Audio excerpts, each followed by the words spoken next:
Hello and welcome to a Taylor's Tales podcast. This is Chris's Corner. I'm your host, Chris Taylor, and we're back for a podcast going around and analysing Jocko Willink's leadership and strategy. Yeah, leadership strategy and tactics field manual. Had to look there for a second. One of my favourite reads over the past year. I think it's worthwhile to basically go through the book. I've got a couple of segments that I wanted to go through today. Specifically, I'm going to go over the foundations that Jocko's gone over because it's quite in depth. There's a lot to go through. So I'm going to break this sort of analysis of this book into three different podcasts, three different sections, and we'll go through them. I've got some notes and some sort of pre-podcast writing that I've gone through so that we can, sort of speed through it and not spend too long on the individual sections. But let's start with basically Jocko's first deployment slash sort of platoon where he was situated. And this is a great start because even though he talks a lot about the army and talking about, well, I say the army, the navy, specifically the SEALs and him becoming a SEAL, he talks about in this one going from buds into a platoon. And I like to think about it in a certain way of your first ever job. So for me, mine was an apprentice at a big company, big IT company, and at the time, this was the first ever like proper job I'd ever got, proper sort of first time into the industry, first sort of field. So this where Jocko's talking about detachment specifically as the topic of the conversation. He really gives a mature and effective way of, even though you're one of the newer guys, having a really sophisticated and mature view of the world, even at that age. And he's only 18 at this point, and I was 19 when I had my first job. So it's only a year difference, but he was so much more mature than I was at this age to be able to detach from this scenario. So let's get into this first section that I've marked here. As a new guy, I was doing my best trying to make the right moves at the right time, listening to the tactical calls being made by the leadership and trying to support those calls. At this point in our pre deployment workup cycle, the platoon had already been through a lot together. We'd completed a full cycle of land warfare training. We had done extensive close quarters combat training and executed urban training, reconnaissance training, and various air and maritime training. So while I was still a new guy, most of the other new guys and I had certainly begun to understand the tactics we were being taught. As usual for me, my individual skills were nothing special. I was not the best shot, not the fastest at reloading my weapon, and definitely not setting any records on combat swimming training dives we conducted. But I did pretty good about the tactics. No, sorry, but I did feel pretty good about the tactics we were shown, how they worked, and how they were applied. I paid close attention to my platoon leadership, watched them make their tactical decisions, and tried to understand why they made the choices they made. But I was still a new guy. It certainly wasn't my place to make any tactical calls or tell people what to do. When you first go into a job, no matter where you are in the world, no matter what job you go into, you're, excuse my French, shit scared of the environment you're going into. I don't care who you are. You go in there and you feel like you know nothing, less than nothing. And it's that, I've only ever felt that once or twice, and I'm kind of glad I have felt it each time I've gone into a new job, because it does humble you and make you really want to listen to the people around you. Going into a job thinking that you know more than the person you're going to be working with is extremely negative. But I've never seen that in any sort of new perspective for younger people going into a job anyway, so far. uh, but Jocko basically talks about taking that first step. And I do like that he understands that. I mean, I'm very similar in the sense that when I was starting this new job in IT, similar, wasn't special. There wasn't anything that I was doing that wasn't being done better by other people around me. So it's nice to have that sort of level field to understand from his perspective, somebody who's now in their 50s, who still looks back and thinks, yeah, there was, it's just a standard. I wish that was taught in schools, is that when you go into a job, no matter whether you've been to university, whether you've um, read all these books, whether you've got A levels, whether you've got GCSEs, it doesn't matter. Whatever job you go into, you're gonna feel like you know nothing, less than nothing, and it's scary. They don't prepare you for that. There's no preparation. Maybe that's a good thing. Maybe it's like the experience itself that carves you out as a person. But for me personally, it's it would be nice. It would have been nice to get some sort of idea of what you want to be prepared for. Thanks to the internet nowadays, we can get more and more information. But it would be cool to have somebody your own age or even a few years older than you to basically warn you of what was yet to come. Because I don't think that's available at the moment. But Jocko goes on to talk about he was assigned, he goes to this oil rig. He's basically in this scenario where everybody's pointing their weapon down into a corner of the room. And he's, everybody doesn't, no one's making a call. Nobody's making a call. He's the new guy. He doesn't feel confident at the time to do this, but he does talk about how he removes that from his mind. So the emotions bubbling up around him, because he can see this because nobody's making the call. And he says, then I took a half step back off the firing line and looked to my left and to my right. It was plain to see every person in the platoon, including the platoon commander, the platoon chief, the assistant platoon commander, and the leading petty officer were pointing his weapon toward the threat, scanning for targets. But no one was looking anywhere else. They could only see the field of view down the sights of their weapons. No one had any situational awareness of anything else going on. Yet, even as lowly new guy, I could see the whole situation with complete clarity. When I was on the line looking down my gun, I was only seeing what was directly in my field of fire. Now I had stepped back and looked around. I could see the entire deck, all its obstacles, and the simplest way to clear it. So Jocko takes in a deep breath, and he pauses for another second to confirm no one else was going to move, look around, or make a call. No one was moving. The platoon was frozen. I had to do something. And then he barks his order as an authoritative muster, as he's put it here. And as they're all trained to do, they follow the order that's spoken, and no one questions that it was the new guy who made the call. So I think the first lesson here is that if you think that there's a right call to be made, make it. People aren't going to criticize you for trying to do the right thing at the end of the day. And if they are, then, well, there may be a little bit of ego in there, and they might just want to be doing things their way. But we'll get onto that in a second. There's a really nice chapter about that. But he goes on to describe what a new guy is going to do when detaching. So when to detach. He says here, detachment is one of the most powerful tools a leader can have. The question is, pragmatically, how do you do it? Step one is to be aware, paying attention to yourself and what's happening around you. Make it a goal to avoid being fully absorbed in the minute details of any situation. Don't let it happen. If you're staying aware, checking yourself, and you'll be likely to avoid getting tunnel vision. Listen to indicators like your breath, your voice. Are you breathing hard? Are you raising your voice? Be aware of your body. Are you clenching your teeth, squeezing your fists? All of these reactions are signs of getting emotional about the situation. When that happens, or when the situation is becoming chaotic, step back. Physically take a step back. Lift your chin up, which elevates your vision and compels you to look around. Once you're physically detached from the situation, this cues you to do the same thing mentally. Take a deep breath and exhale. Look methodically from left to right and back again. This is another cue from your body to your mind to relax. Look around, absorb what you're seeing. Let go of your emotions and make a dispassionate and accurate assessment of the situation so you can make a good decision. I love that. There are so many, this piece of advice, there are so many situations I look back on, and I know they say you shouldn't have regrets, but there's definitely moments which I wish I'd handled better, where I had questioned whether I was making a tactical call or an emotional call. And there's like two events that point out in my mind where I was in my second year of my apprenticeship, when you get a little bit cocky and how you've learned some information, you feel like you know a lot, and there's new guys below you.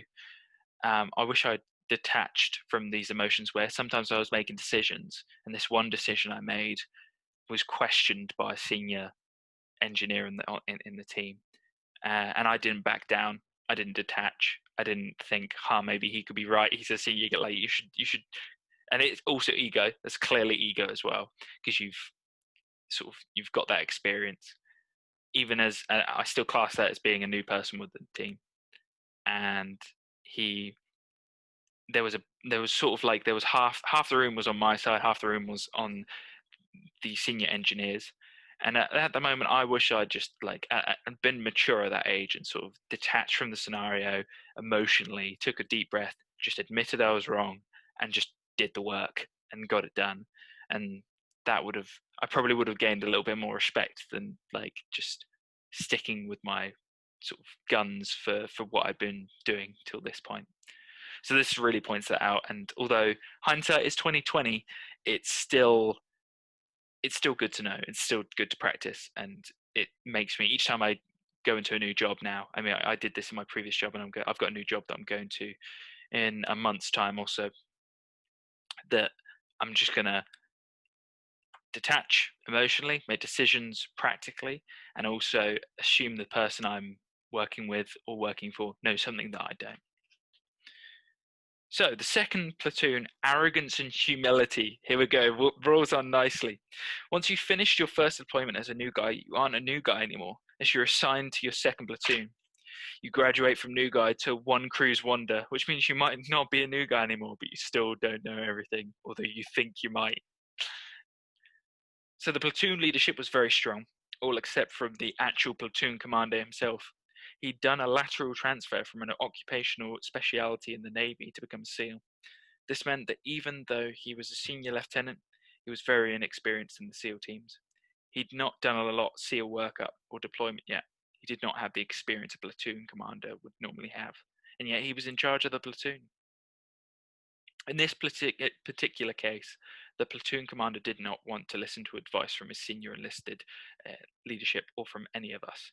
Even though he was the least experienced individual in the platoon, besides the new guys, he wanted to make all the decisions. All the plans were his. All the decisions were his. He didn't want to listen to anyone.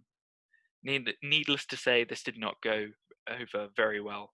Not only did it rub the senior enlisted leadership the wrong way, when the rest of us troops saw what he did, that he did not take any input from senior enlisted leadership, it made us nervous. If he wasn't listening to the advice being offered from the most experienced guys in the platoon, we were worried his plans might be suspect. We were right. So immediately there, it is, you're setting a standard as a leader. And if you go all tyrannical and just say, everything's got to go through me, all the decisions, it's like, I've never been in a leadership position. I don't think I wouldn't class any of the positions that I've been in, but I've seen it. I've seen scenarios where people become tyrannical and it gets out of hand quickly. But we'll talk about that in a bit. Let's go through this a little bit more. Looking back, it was obvious that what this officer lacked in experience, he made up for with a massive ego. I didn't understand this at the time. I just didn't have the experience to recognize what was going on. But it is clear now that he lacked any level of humility whatsoever. Yeah, this is, what do you do when your senior officer or senior engineer or whatever has no humility and has sort of a humdrum of arrogance? It's, we'll find out. Let's go into this. I have to give credit to my senior chief and leading petty officer. We young enlisted guys watched as our senior enlisted leaders did their best to console, cajole, influence, and mentor. They spent extra time explaining how things worked. They tried to get him to put his ego in check and let some of them make some of the tactical decisions. Unfortunately, they failed to change him. Months went by and there was no improvement in the platoon commander's behavior. Finally, one night, before an arduous training mission out in the desert, our LPO, the second most senior enlisted man in the platoon, had had enough. He disagreed with the platoon commander's plan and let him know. The disagreement escalated into an argument, then into a full-on yelling match, and finally the platoon commander snapped and took a swing at the LPO. We all jumped in and separated the two, but it was a bad scene. Man, I've never seen that. I don't think I've ever seen anyone ever in anything, in retail work I've done, or in anyone take a swing at anyone. I think the only time is in when you see somebody in karate or in martial arts where you can see their adrenaline's pumping, they take a swing, and it's not like it's temporary, it's like a flash of lightning where they didn't mean it, like they're just in the moment. So only time I've ever seen it is in that scenario. And in sports, definitely in sports and football, seen that, but never in the industry. And so reading this, like, senior officer swinging at subordinate, that's just absolute madness. Um, to me, the only time I've ever seen something as crazy as this was in the second half of my first year of my apprenticeship, my advanced apprenticeship, and our team, our manager, was not happy with the statistics he was being brought. He was not happy with the results that were being sort of shown to him, and so he lined us all up at the back of the room, and he would proceed in front of, I would say, 100 people on this floor with senior management in the right hand corner to have a shouting match at us.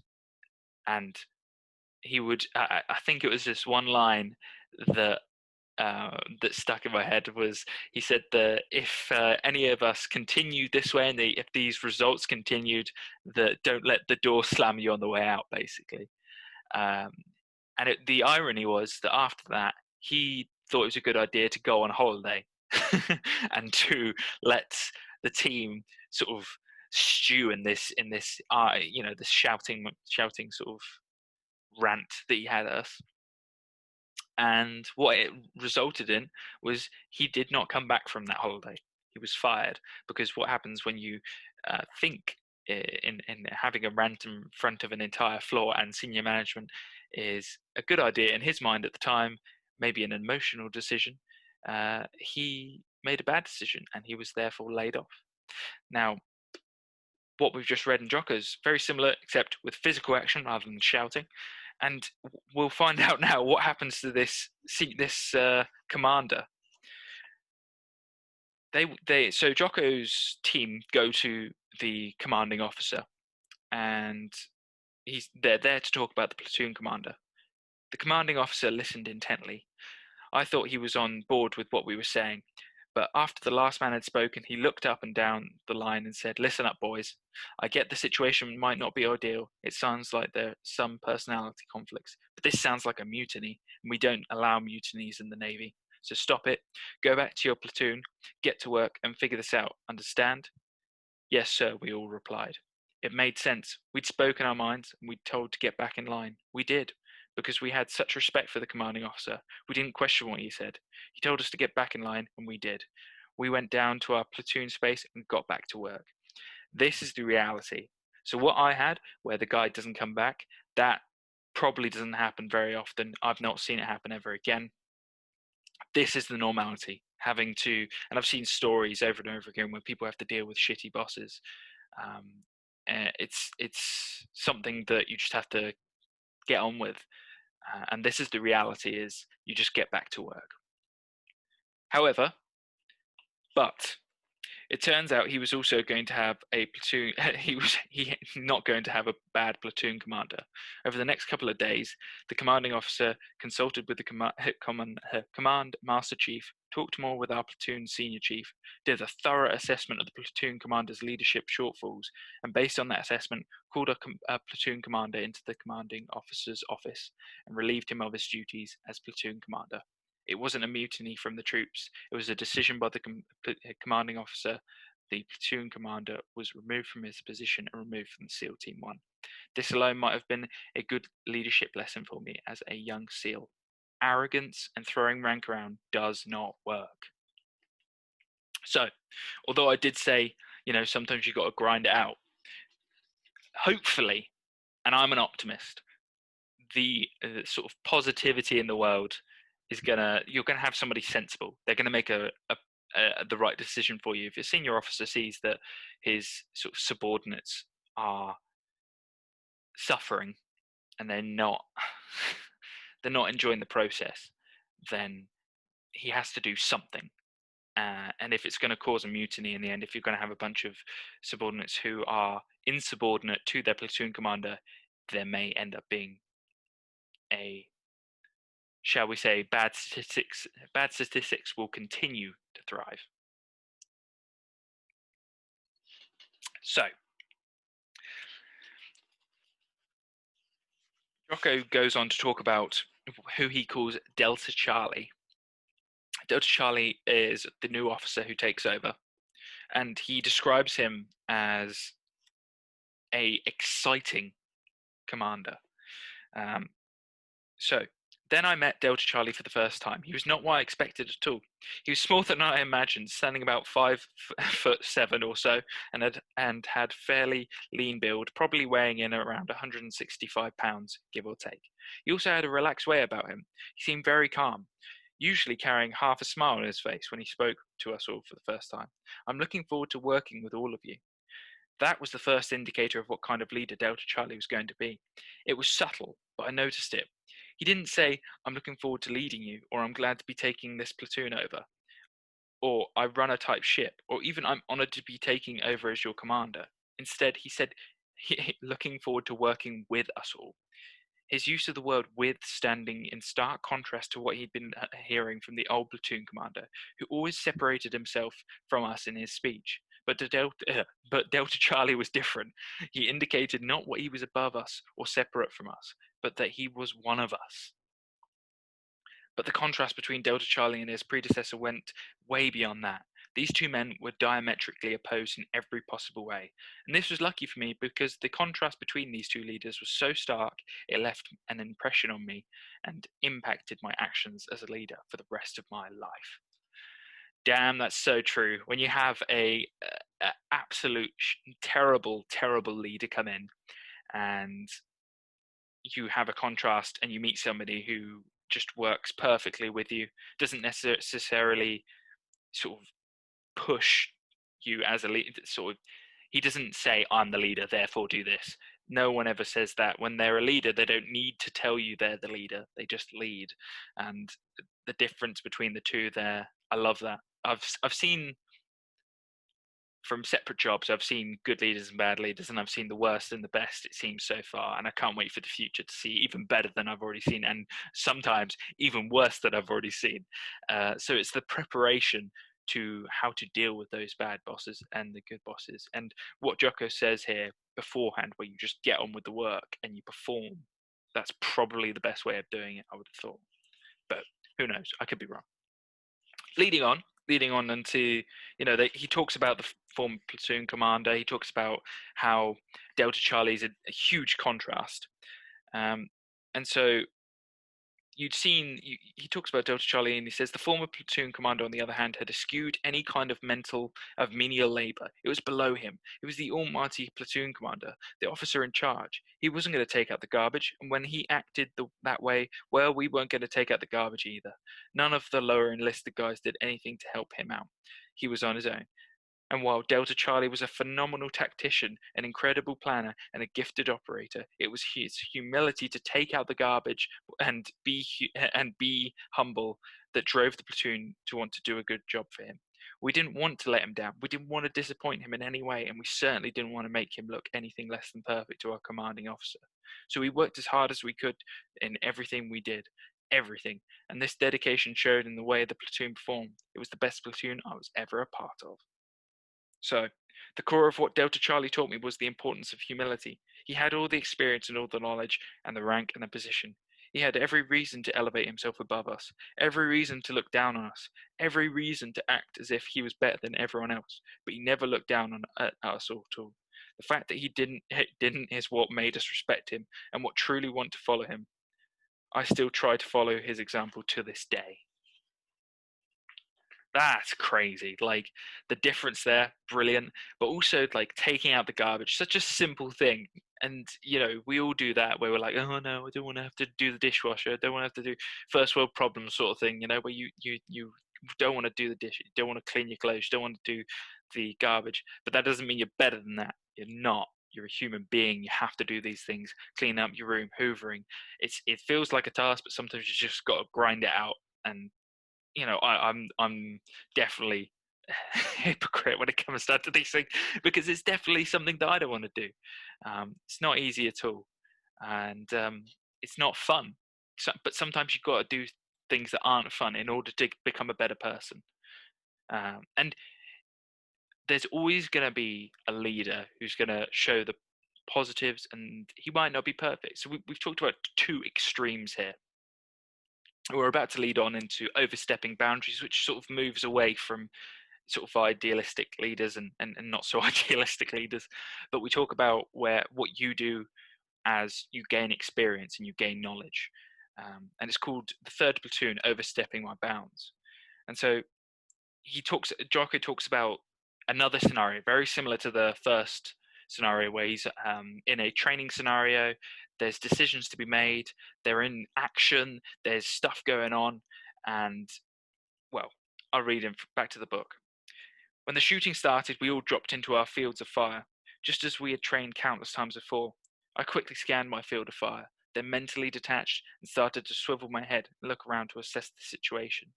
We were slightly behind a small sand berm, which provided most of us with good solid cover. I was out of danger, so I elevated my head a bit to take a better look. I saw that the berm actually provided a good escape route, and we could simply peel behind it on one man at a time. I waited for the platoon commander to make a call, but he didn't. I waited a little bit longer, still no call. Because I was detached and out of danger behind the berm, I knew exactly what I had to do. The call needed to come out, but it still didn't. Another second or two went by, and I finally shouted, "Peel right!" As we were trained, everyone passed the word, and we commenced the peel right maneuver. It went smoothly. It was one of those basic calls and simplest maneuvers we trained to do. A few minutes later, after we had put a couple of 100 meters between us and the enemy contact, we formed a hasty perimeter, set 365 degrees security, redistributed ammunition, confirmed our head count, and then called a ceasefire and end X, which meant end of the exercise. We did a quick debrief. The platoon commander seemed frustrated. "What were you doing making that call?" he asked. "No call was being made, so I made it. In the absence of orders, lead," I said, quoting an old military leadership maxim. "There was no absence of orders. I was assessing. I wanted to assault through the enemy." "You spoke too soon," he told me. He didn't make a big deal of it, but I could certainly sense he wasn't happy with what I've done. Again, similar to the scenario where I talked about earlier, where I've had personal issues with making a call, and you just want to get something done.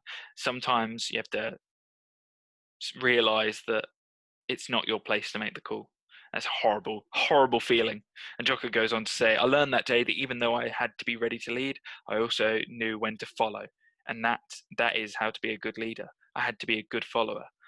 I learned to subordinate my ego to that mission and to my boss. Does that mean I'm weak? No. It means that I put the team and the mission above myself so that we can win. And that simple lesson made out thousands of times throughout my career." A few moments later. So, overstepping boundaries, let's go over some of the summaries here. Let's talk about back to overstepping. So sometimes you need to allow the scenario to happen so that leaders can lead. So that's what I'm trying to get across, is that basically repercussions of the scenario will humble you and help you grow. Yeah, that's a good way of putting it. Sometimes I need to refer to the written words rather than trying to make it up on the spot. Ad-libbing doesn't always help out. This is key. So laws and principles of leadership. This is like some of my favorites right here. So we're going to go over the cover and move, prioritize and execute, decentralized command, extreme ownership, dichotomy of leadership, and keep things simple, which is one I love that. Keep things simple. I think it was Albert Einstein who said that if you can't explain something simply, you don't truly understand it. So let's go over extreme ownership as a definition put by Jocko himself. So I wrote extreme ownership and so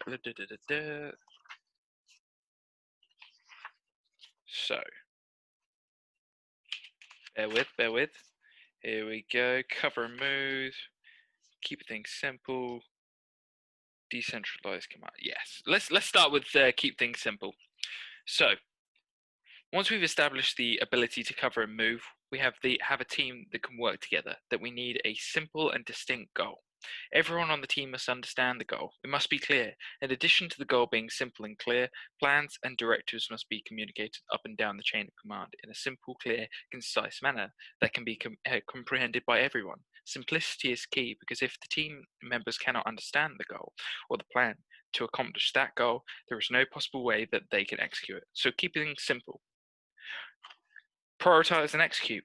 There'll be multiple tasks that need to be accomplished or numerous problems that must be solved. If the leader or the team members try to accomplish too many things at once, they will likely accomplish nothing. The most impactful task or the biggest problem must be addressed first, and then next, and so on until everything is handled. The final law is decentralized command. For a team to utilize decentralized command, it must implement other laws. Then decentralized command comes to life. Everyone on the team must step up and lead. So, for instance, decentralized command works when you've got a team of people who understand decentralized command, but also want to lead individually, no matter how sort of small, or as we said before, using that humility to sort of any task is a good task sort of thing. And I know I've got extreme ownership. To me is taking ownership of any scenario, no matter what, and in some cases as a leader saying this is my fault, and meaning it. Like, so easy to just say, oh yeah, I take extreme ownership of everything, and just sort of mark it as a term used. It's like what I call in the IT industry the agile term, where everybody and their mother uses it in order to gain some sort of props from other people. Not a fan of when people do that when they don't truly understand it. So you got cover and move, which is utilized. See, it's not. I'm not going to really go into cover and move because there's a point where it's too military based and it doesn't really reference to anything in real life, except you could sort of say that cover and move is the idea of having someone's back. So in this scenario, in a platoon it works, but in a team, just making sure to get a task done and then helping another employee out. But I'm not sure on that one. So we've talked about keep things simple. We've talked about decentralized command. We talked about I think it was, yes, prioritize and execute. Prioritize and execute. That's a good one to go on to actually at the moment. Is that I remember finding that, for instance, you got your day-to-day tasks, and then all of a sudden something big happens, and you're like, but I've got to get my day-to-day tasks done, and it's not my job, and it's not my role to do this. Someone else will fix it. I've had to, I've actually started to realize that you just put that aside and you do it anyway. I get an example would be is that at my job previously about a year ago, the entire site's internet went down, and so I was coding. I knew, oh yeah, I had all these coding jobs to do. I was like, oh, I can, someone else's issue to deal with. The internet's not mine. I'm not an infrastructure person. Blah blah blah blah blah. Excuses. A lot of talking, not a lot of action. So put that aside. I thought, to hell with it. I'm gonna help. I'm gonna sort it out. And so it took the entire day for me to sort this out with another colleague. And because it was just myself, my senior developer wasn't there, my manager wasn't there, and two of the support engineers weren't there either. And so it was just myself and the infrastructure engineer, and we just the entire day on calls trying to fix this for the site. And that meant that you're the guy who has to provide information to everybody, constantly going around the building, making sure everybody's happy, and telling, well, they're not going to be happy because the internet's down, but you know what I mean. It's this sort of reassurance that things are being done, action is being taken. What would have happened if I had just sat there and done nothing and not prioritized and executed the right commands? Well, it would have probably been like, well, Chris, you could have done something, and I would have been, but I had these things to do, and he would have been like, yeah, you're right, but you could have done something. So I'm glad, glad to that point. And so he talks about the deployment with most combat examples, like where him and Leif Babin talk about extreme ownership and the dichotomy of leadership. But the principles were not fully crystallized. Took over as a tactical training for the West Coast SEALs. That training is not individual training, where the lone SEAL learn individual skills like sniping or combat trauma, but collective training, where the SEALs work together as platoons, task units, to hash out their standard operating procedures and learn to integrate together to accomplish their missions. This is where training, where SEALs learn to shoot, move, communicate, and when they learn to close and destroy the enemy, where they learn to combat leadership. It's in this where he talks about a leader who didn't prioritize and execute. So I've given you an example here of where you need to sometimes put the day-to-day tasks away and sort of deal with the bigger picture at the time. Some people can't; they've got tunnel vision. But here they've got a leader who I'm pretty sure says, yeah. In addition to the up forward, this training I took charge of when I came back from the Battle of Ramadi. With a few days of taking over the training, fresh off the battlefield myself, I went to the desert to observe a SEAL task unit going through its land warfare FTX phase. It was an absolute disaster, a complete and utter failure. It was apprehensive as I watched the members plan. The situation was extremely complex, and they'd been tasked with hitting a target in the desert and consist of one large building in a small valley surrounded by 6 smaller buildings. They had broken their force into 6 different elements, each of which were approaching the target from a different direction. Well, it seemed like the best way to isolate the target and mitigate the opportunities for something to escape from. It was also very complicated. It minimized the ability of the teams to support or even communicate with one another. When the teams are split apart, confusion can easily ensue. When teams are split into 6 different elements, that confusion is multiplied. Keep things simple is an ancient military maxim that holds true for any type of planning.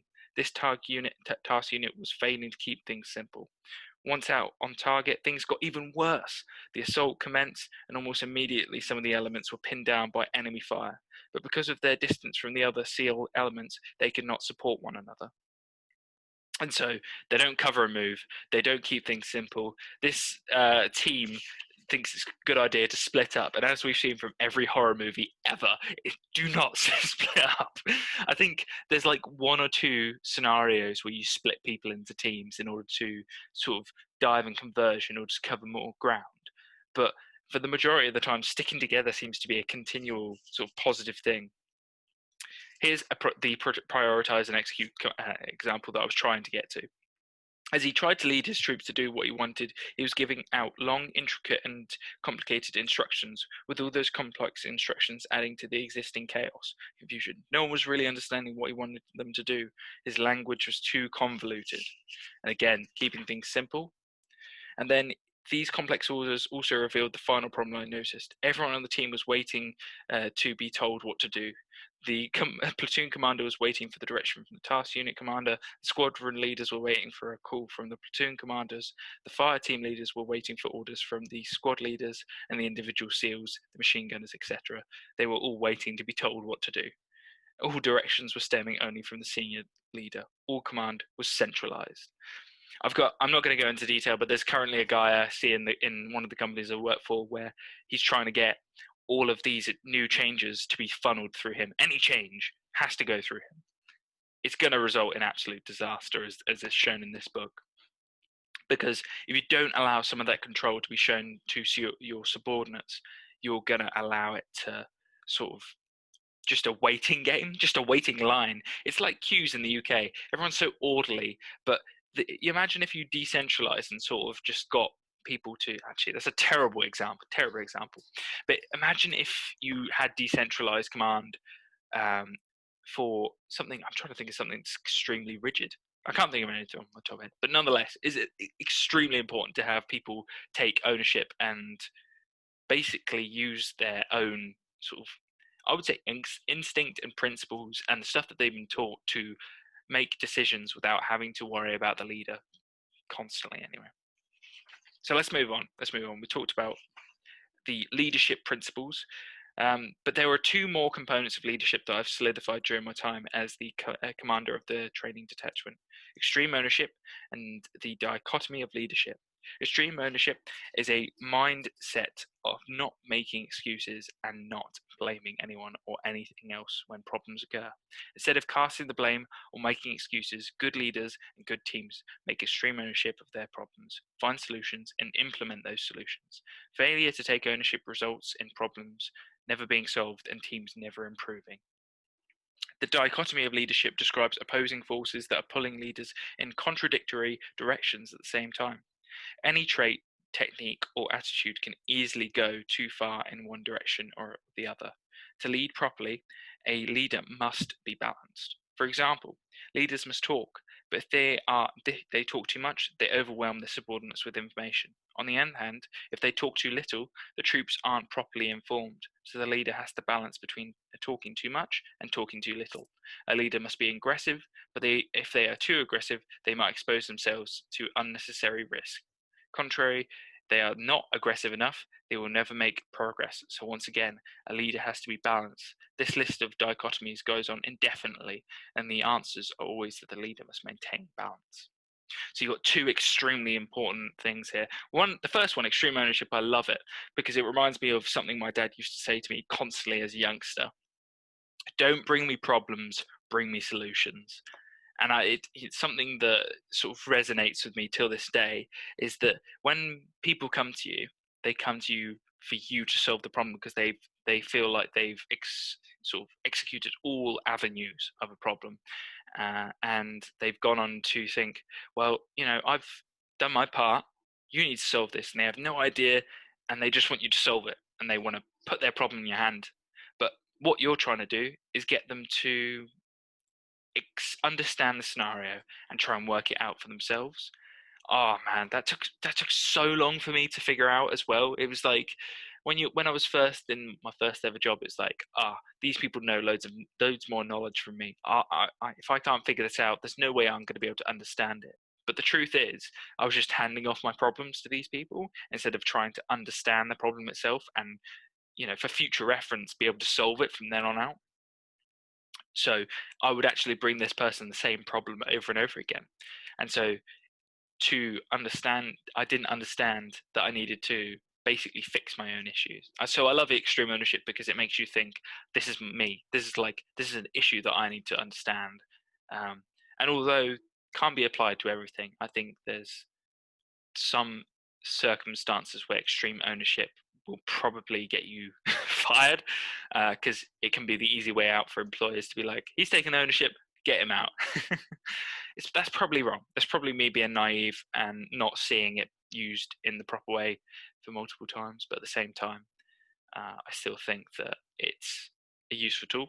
The dichotomy of leadership, I've seen once or twice where we've talked about leaders there where it's like one extreme or the other, and I think that there's that middle ground. Where's the leader who's not the perfect leader, but not the worst leader in the world? And where's the middle ground there? I think I met one or two, and it's normally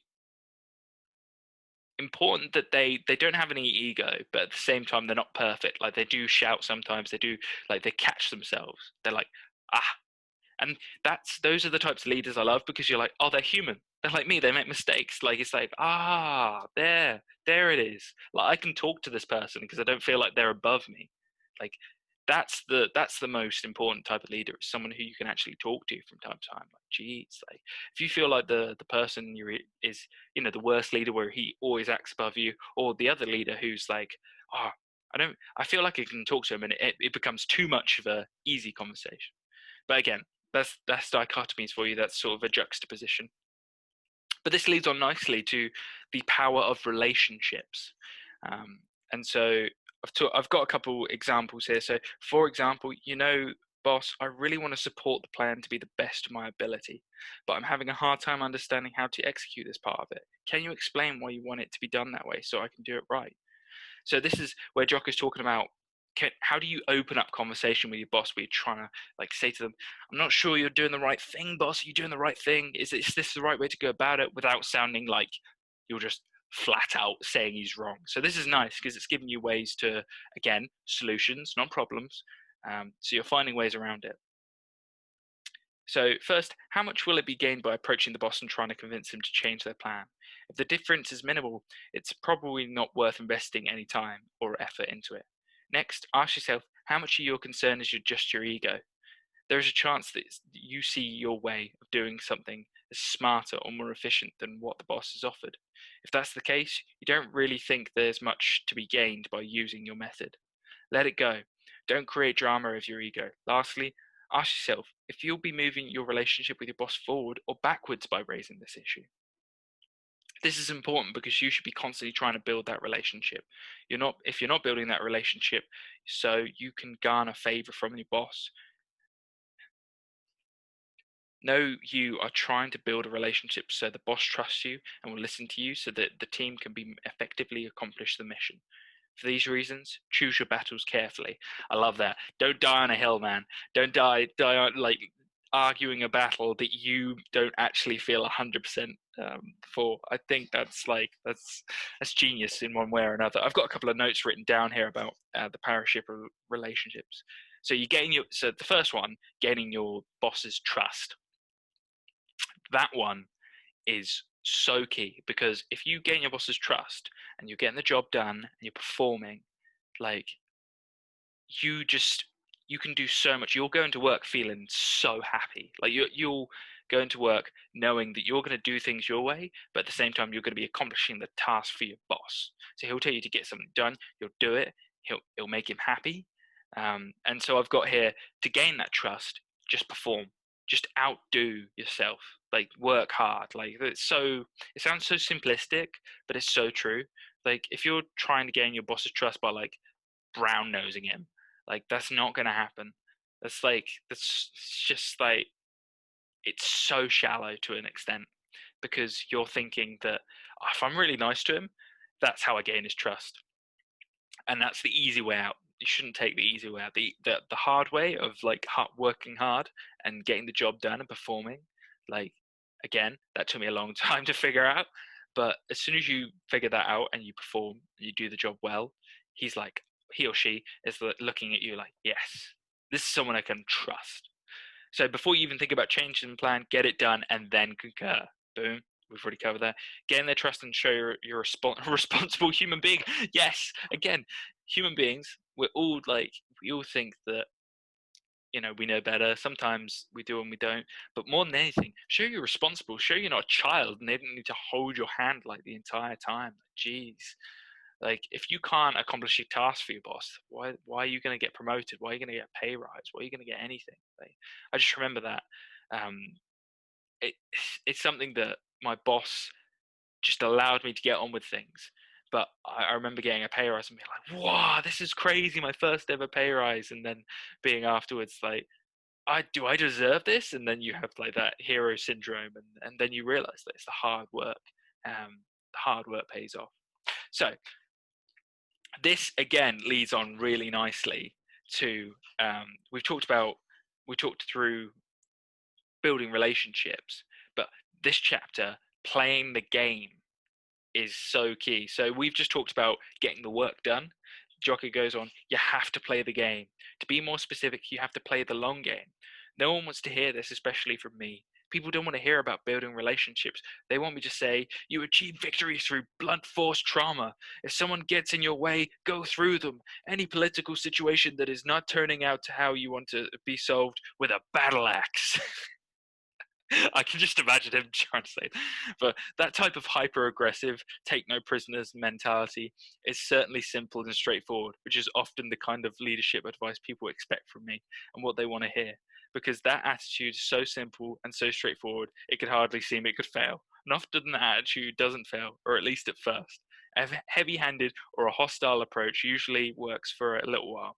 You may be able to bludgeon people into doing what you want them to do for a day or two, maybe even a week, maybe even a solid few months. Perhaps you can force a couple of projects into completion through ruthlessness and aggressiveness, but those successes will be short-lived as you trash relationships, burn bridges, and leave scorched earth in your wake. You will soon look up and realize you are done. You've destroyed everything for a short-term gain. You've nothing left. I love that. Because it's like, don't try and smash your way through. Be tactical, be thoughtful, build these relationships, do the work. Again, this goes back to what I said earlier. Playing the game is not easy, but it will build trust and relationships, improve the integrity of the team, make the team more capable of accomplishing the mission, Don't let your ego or your team's ego cause turmoil. Get grips on yourself and play the game. Play in the game, work hard, get it done, do things. Like, even if you're embarrassed, like, that's one thing that I see today's scenario. People are they don't want to be embarrassed when they do something wrong. Like, geez, like, that's my life. That's Chris Taylor's, like, the embarrassment after embarrassment after embarrassment, consistently doing it.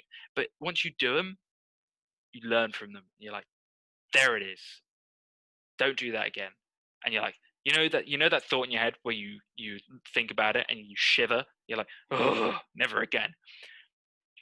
That's something you haven't got over, and that's something that you haven't learned from, and you're thinking to yourself, that's the worst. Like, that shouldn't happen. But also, there's those memories where you don't think about them anymore because you don't need to worry about it, and you've sort of dealt with it. You've dealt with it.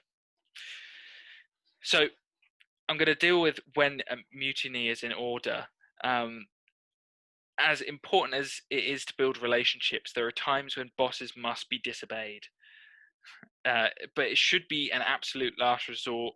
Disobeying causes massive disruption to the team, sets back progress, can fully jeopardize mission success, and may ultimately result in complete mission failure and total disintegration of the team.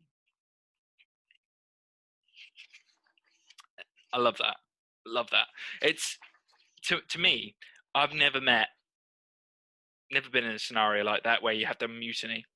So for me personally, I think what Jocko here, this is the most useful part, when you identify when you need to deal with that scenario.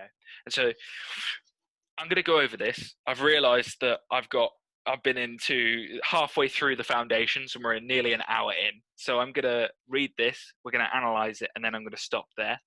And then we'll come back to this into the next podcast. We'll finish off the foundations, and then the third chapter, that third podcast or fourth podcast maybe, we'll finish off the rest of the book.